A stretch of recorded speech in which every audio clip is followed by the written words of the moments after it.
दिव्या अपने घर परिवार की लाडली थी। स्वाभाविक है उस लाड दुलार से वह शरारती भी बन चुकी थी। हमारे मोहल्ले के लगभग सभी परिचितों के घर में भी आंटी चाचियों के बीच खूब मस्ती करती थी।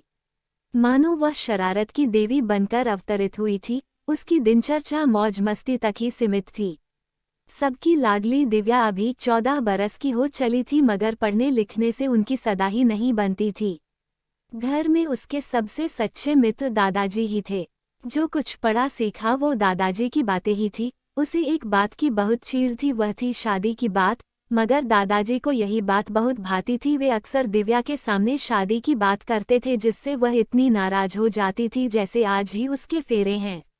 इस तरह जीवन में सब कुछ सामान्य घटित हो रहा था कि एक सवेरे दादाजी के पुराने दोस्त उनसे मिलने के लिए घर पर आए। दिव्या भी घर पर थी। घर के संस्कारों के मुताबिक उसने पांव छुए और पानी लाकर दिया। तभी दादाजी कहते हैं, बेटा इन्हें जानते हो, ये मेरे चूर्ण वाले साथी हैं।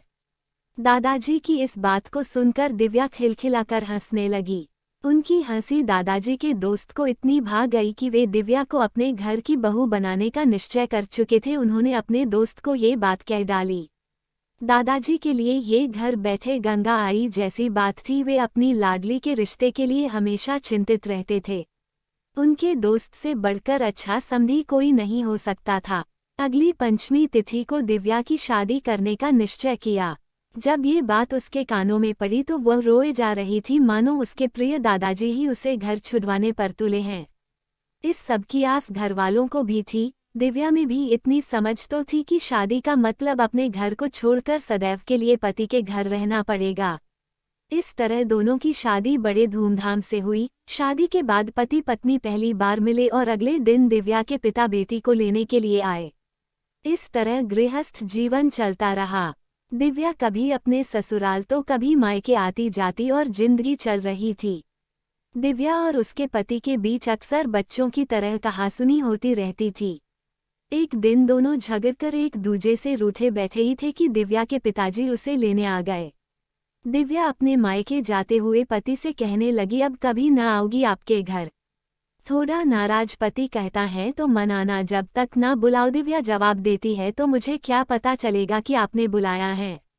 पति कहता है, जब कभी तुम्हें कोरा कागज दिख जाए तो समझ लेना मेरा बुलावा है। इस तरह सभी घरवालों के साथ दिव्या का कुछ वक्त अच्छे से व्यतीत होता है। जब कोई उससे उनके पति के बारे में पूछता तो वह कहती है, अच्छे हैं मगर थोड़े बुद्धू हैं। ये सुनकर सब हंस पड़ते थे। मायके रहते 2 हफ्ते ही हुए थे कि ससुर जी दिव्या को लेने आ गए। उसने कुछ दिन और ठहरने की इच्छा जताई, पर ससुर जी ने भी बात रखने के लिए कुछ दिन और रुकने का कह दिया। कुछ ही दिन बीते थे कि दिव्या को लेने उनके जेठ जी आते हैं। लंबा समय बीतने के साथ ही दिव्या को भी अपने ससुराल की याद आने लगी, मगर अभी भी वो उस कोरे कागज के संकेत का इंतजार कर रही थी। वह अपनी माँ के पास गई और किसी तरह बहाना कर ससुराल नहीं गई। आखिर में माँ की नहीं मानने पर भी जेठ जी को वापस जाना पड़ा। दिव्या के ससुराल और मायके दोनों तरह के लोग परेशान थे। उन्हें समझ नहीं आ रहा था कि आखिर मामला क्या है, दिव्या क्यों नहीं अपने ससुराल जाती हैं। माता पिता भाई सभी ने उसे खूब समझाने के जत्न किए, मगर वह किसी की भी सुनने को तैयार नहीं थी। ससुराल में जब दिव्या के न आने की चर्चा बढ़ने लगी तो दिव्या के पति ने स्वतः ही कोरे कागज वाली कहानी सभी को बता दी। बस फिर क्या था, दिव्या के ससुर जी अगले ही दिन एक कोरा कागज लेकर दिव्या को लेने आ गए।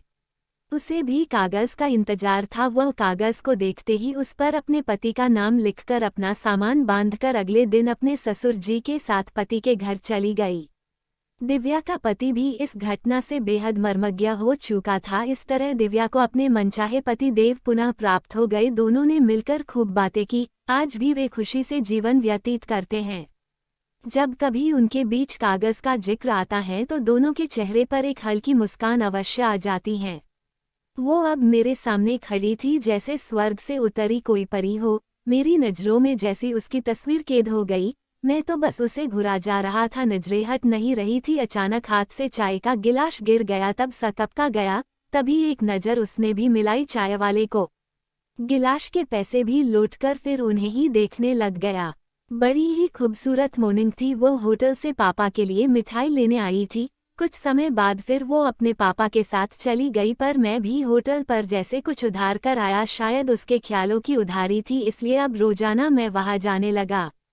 वो भी रोजाना आती थी, मैं उन्हें जी भरकर देखता था। हम दोनों के बीच अनसुनी और अनकही बातें होती रही जो आंखों से जुबां तक नहीं पहुंच सकी।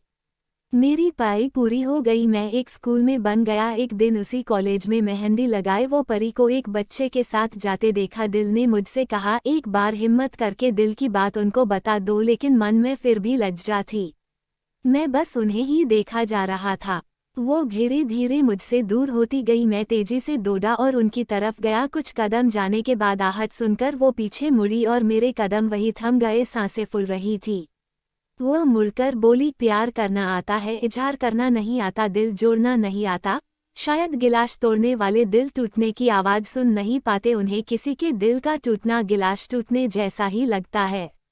इतना कहकर वो चल पड़ी। जाते जाते ये कह गई, काश तुम्हें प्यार का इजहार भी करना आता। हेलो दोस्तों, हमारी आज की कहानी आपको कैसी लगी हमें कमेंट कर जरूर बताएं, और आपको कहानी पसंद आई हो तो लाइक करें, और ऐसी ही मज़ेदार वीडियो को देखने के लिए सब्सक्राइब करें, घंटी को बजाना न भूले। धन्यवाद। वंदे मातरम। आपका दिन शुभ हो। जय हिंद।